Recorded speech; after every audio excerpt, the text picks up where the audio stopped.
مشورہ کر لینا چاہیے، اور اس کا فائدہ بھی رہتا ہے۔ ایک سے زائد لوگوں سے اگر مشورہ کر لیا جائے تو کوئی نہ کوئی ایک اچھی رائے آپ کے پاس آ جاتی ہے، جس پر عمل کر کے اپنے مسئلے کو حل کیا جا سکتا ہے۔ کہتے ہیں کہ گئے زمانے میں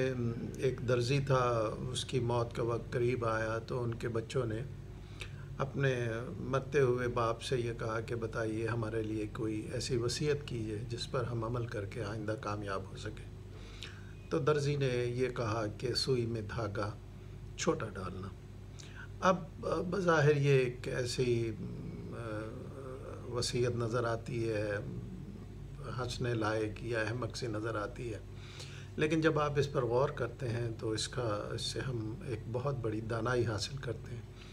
اگر آپ پریکٹیکلی یہ کر کے دیکھیں کہ سوئی میں لمبا دھاگا ڈالیں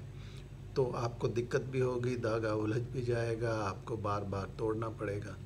تو اس طرح آپ بہت سا دھاگا ضائع کر دیں گے، اور جب آپ اس کو اکٹھا کریں گے تو ایک بہت بڑا نقصان ہو سکتا ہے۔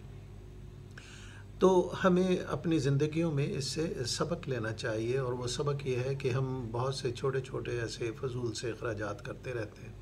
اور ہم جانتے ہی نہیں ہیں،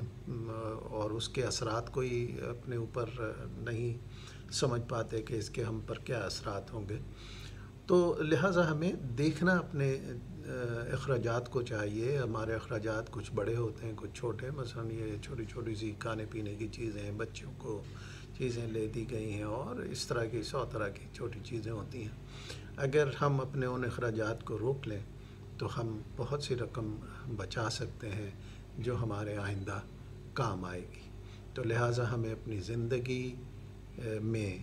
جو سوئی ہم استعمال کرتے ہیں، ہم اپنی عقل کو استعمال کرتے ہیں، سوچ کو استعمال کرتے ہیں،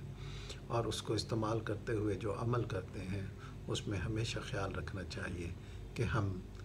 دھاگا چھوٹا ڈالیں، ایسا نہ ہو یہ الجھ جائے، توڑنا پڑے، پھر الجھ جائے، پھر توڑنا پڑے، اس طرح ہم اپنا بہت سا نقصان کر بیٹھیں۔